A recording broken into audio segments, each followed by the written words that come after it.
Salut les barbus, c'est Urial et aujourd'hui on va voir Super Fantasy Brawl, le KS de chez Mythic Game qui vient enfin de sortir. Avec le Covid on a eu quelques soucis, mais ça valait le coup, regardez cette boîte immense. Alors le premier truc qu'on peut voir c'est que bon, les règles sont pas très grosses, tout est sur les cartes, donc il y a les règles génériques sur comment utiliser les cartes, dans quelle action, dans quelle activation on peut faire les effets. Mais l'essentiel du jeu va se passer sur des cartes. Car en effet, Fantasy Brawl est un jeu où on a un deck à faire avec un draft de personnages. Et chaque personnage a un nombre de cartes, 5 si je ne dis pas de bêtises, et des capacités spéciales sur sa carte de personnage. Donc là déjà on va regarder un petit peu. Donc on a des espèces de boîtes thermoformées qui sont très jolies.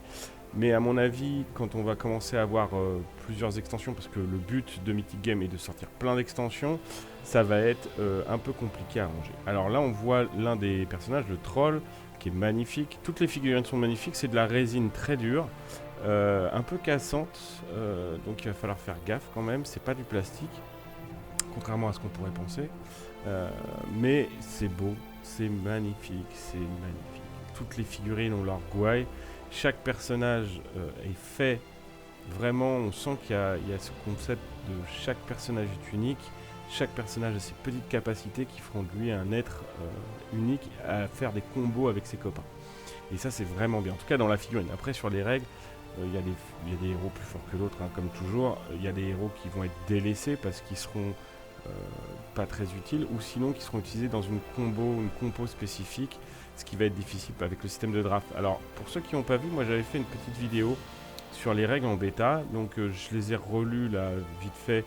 A priori il n'y a pas de changement, donc je ne ferai pas une vidéo sur les règles, mais je ferai peut-être des vidéos sur des personnages avec leurs cartes, les combos que j'aurais envie de faire, des choses comme ça.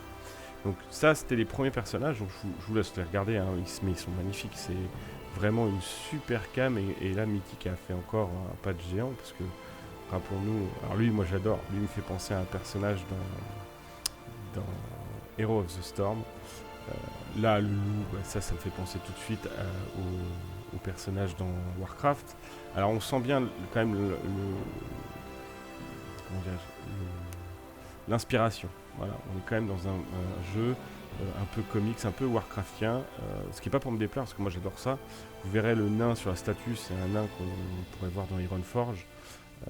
Donc c'est vraiment très beau, très bien fait. Le game design, enfin pas le game design parce que c'est les règles, mais la patte graphique est vraiment magnifique. Et chaque personnage est beau, et ça c'est vraiment top. Après, est-ce qu'ils seront jouables? Le nain là par exemple, c'est celui qui me plaît le moins, et pourtant il est magnifique. Il fallait en choisir un.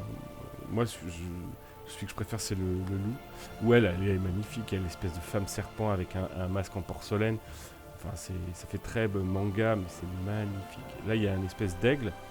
Pareil, lui j'ai pas encore regardé ses cartes. Mais il est beau, voilà, à peindre, ça va être une tuerie. Alors, est-ce que je vais les peindre? Je sais pas, j'ai 200 fantassins et cavaliers autrichiens à peindre, donc je sais pas quand je les peindrai. Par contre, une chose est sûre, c'est qu'on essaiera de vous faire un petit rapport de bataille. Alors là, on le voit pas bien parce qu'il y a beaucoup de soleil. Oui, vous allez rire, il y a beaucoup de soleil. Il y avait beaucoup de soleil au moment où j'ai pris la vidéo. Ici, les statues, elles sont magnifiques aussi. Et c'est l'exclusivité KS. Je sais pas s'ils seront vendus. Voilà, là, le nain, typiquement, il est Warcraftien. On pourrait trouver une statue pareille à Ironforge, ça ne poserait aucun problème. Mais ils sont beaux, ils sont tous beaux. Enfin, tout est beau dans le jeu. Alors, à part les trucs thermoformés, parce que c'est joli, hein, mais c'est pas ça va être compliqué à utiliser. Moi, j'aurais préféré une boîte thermoformée, mais avec des emplacements généraux et un emplacement de cartes, pour pouvoir emmener que ça en tournoi par exemple. Parce que là du coup quand on veut jouer, il faut emmener toute sa boîte parce que on ne sait pas quel personnage on va pouvoir choisir dans le draft.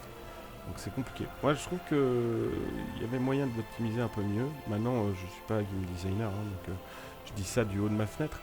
Mais en tant que joueur je trouve ça pas pratique. Je sais pas ce que je vais en faire de ces boîtes. Je vais le garder sûrement, mais voilà. C'est un truc qui me gêne. Alors ça c'est les cartes, alors je vous montre juste vite fait comme ça la beauté des cartes, parce que là encore une fois on a dans le design graphique on a vraiment un travail exceptionnel. Les mecs ont fait un travail de fou, je veux dire, oui, c'est un jeu professionnel, donc c'est normal.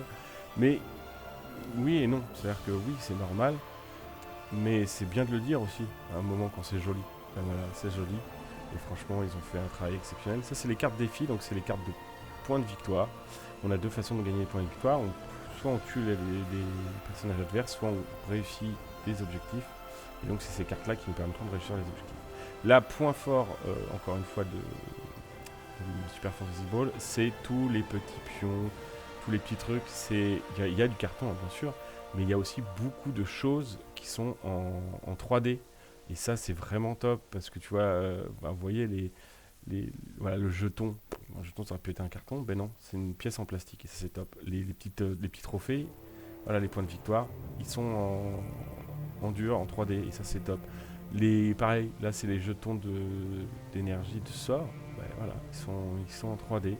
Et encore une fois, c'est top. On a les points de dégâts aussi, si je dis pas de bêtises, les points de vie, qui sont en dur. Ben voilà, ça c'est vraiment un truc qui fait la touche finale du jeu. Et c'est vraiment bien, c'est vraiment bien. Franchement, il y a un travail d'excellence sur ce jeu. Moi, les jetons, j'ai envie de les utiliser dans tous mes jeux, du coup. Par exemple, ça pourrait faire des jetons pour Vampire, le jeu de cartes que je vous ai présenté, auquel je suis fan. Et franchement, voilà, il y a vraiment un travail mais exceptionnel sur la finalité des produits réalisés. On est vraiment dans du deluxe. Même les jetons sont magnifiques, ils se détachent super facilement. Là, c'est les encarts pour ces personnages. Pareil, ils auraient pu faire un truc carré, voilà. Et ben non, ils ont fait un truc un peu biseauté, un peu comme si c'était une planche de bois qui était mal taillée. Et ça aussi, c'est un petit détail qui tue. C'est un petit détail qui fait toute la différence pour moi, selon moi, parce qu'on est vraiment dans une idée de détail, mais ça compte, tout compte hein, dans un jeu. C'est ce qui met l'ambiance, voilà. Regardez, hop, c'est un petit peu... voilà, ça c'est top. Et il y a anglais et français, donc les recto verso, ce qui permettra, si vous jouez avec des anglais, d'utiliser les cartes anglaises, les barbus, ou d'utiliser les cartes françaises quand vous jouez avec des français, et parce que vous avez les deux. Et donc ça c'est vraiment bien. Alors là, hop, ça c'est le plateau. Donc le plateau il est quand même assez vaste, pas exceptionnellement vaste, hein, on peut le faire tourner sur une petite table vaste, mais c'est beau et ça permet de jouer facilement.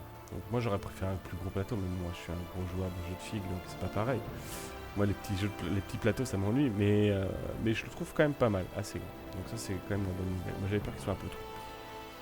Bon alors là on a fini avec la boîte de base, et maintenant on va passer aux petits goodies. Alors ça c'est un truc qu'on pouvait prendre dans le KS, parce qu'en fait il me restait avec le KS, je crois qu'il y avait plus d'argent sur mon compte KS. Donc j'ai pris ça juste pour voir. C'est des porte-cartes objectifs et des points de victoire. Alors oui, c'est inutile.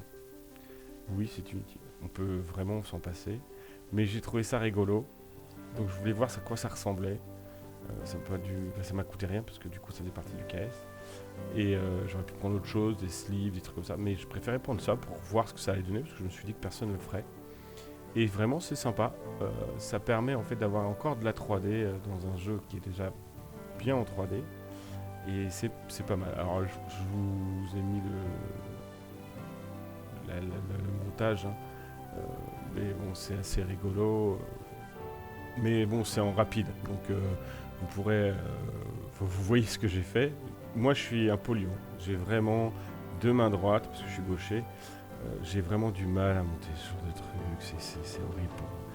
Et pourtant, les barbus, c'était hyper simple. J'ai rien cassé. Je me suis pas pris la tête. Ça m'a pris 5 minutes à monter. Voilà, super simple. Merci d'avoir pensé à moi, Mythique, parce que je suis vraiment très mauvais à ce genre de truc, mais vraiment très mauvais à les barbus. On ne rend même pas compte. Donc vous voyez, c'est hyper simple, ça donne du cachet, ça rajoute de la 3D, et donc ça c'est cool. Je l'ai démonté, alors effectivement comme moi je l'ai démonté plusieurs fois, il va pas tenir toute ma vie, hein. Mais bon, s'il tient une cinquantaine de parties, il sera bien déjà. Hein. Voilà ce que ça donne, c'est sympa, ça rajoute du truc. Et là maintenant c'est l'extension qui va sortir là, pour les gens qui l'achèteront en boutique. c'est la première extension du jeu, c'est Force of Nature, où on va avoir 3 personnages supplémentaires, avec bien sûr l'identité de ce supplément, c'est la nature. Et donc chaque personnage a sa petite histoire qui est décrite, et on va avoir donc des nouvelles combinaisons par rapport au personnage de départ. Alors, est-ce que je l'aurais acheté avec le KS si ça n'avait pas été inclus via les stretch goals? Je ne pense pas, parce que j'avais déjà énormément de personnages, et mine de rien, quand on prend un jeu comme ça, avec des tonnes de cartes, il faut quand même comprendre le gameplay de tous les personnages, donc j'aurais pu m'en passer. Mais c'était offert, c'était inclus avec le stretch goal, donc on va pas s'en priver, hein. C'était pas mal. Donc là, j'ai un petit peu de mal à faire la mise au point, c'est dommage, parce que cette figurine, elle est vraiment jolie, j'aime beaucoup, elle a vraiment un design magnifique. On est vraiment dans du Warcraft, je trouve. C'est vraiment une pack graphique qui me plaît, une pack comics. Il y a des gens qui vont peut-être hurler, hein, désolé, mais moi c'est mon avis. Et franchement, je les trouve magnifiques, c'est beau, c'est dynamique, et à peindre, ça va être un régal. Alors là, vous voyez, on a 2 jeux de cartes, parce que, encore une fois, on a les cartes en anglais et en français. Ce qui permet, si on joue à l'international, d'avoir cette possibilité de jouer avec les cartes anglaises, et d'avoir, nous, les cartes françaises, pour pouvoir traduire si on ne comprend pas l'anglais, hein, tout simplement. Et donc, encore une fois, on a des cartes magnifiques, avec un design magnifique, et ça, c'est pas. Là, par contre, le thermoformat, j'étais bien si on avait pu mettre des figurines génériques. Et là, on aurait pu avoir ces paquets de cartes, ces jetons, et pas à venir avec toute la boîte. Mais bon, c'est comme ça, on ne s'y refera pas. C'est dommage, parce que du coup, c'est des boîtes qui serviront jamais plus d'une fois, ou pour ranger, stocker, c'est tout. Donc là, c'est pareil, hein, c'est les mêmes cartes. Voilà. Donc c'est un jeu visuellement qui est top. Mythic a réussi son pari, bravo à eux. Bon, les barbus, voilà, qui nous amène à la fin de cette vidéo. J'espère qu'elle vous a plu. Si c'est le cas, n'hésitez pas à la liker, à me poser vos questions, vos remarques dans les commentaires, à vous abonner si ce n'est pas déjà fait, et à activer la cloche de notification pour recevoir les alertes de nos futures vidéos. Quant à moi, je vous dis à très bientôt pour une prochaine vidéo, et que le poil soit avec vous.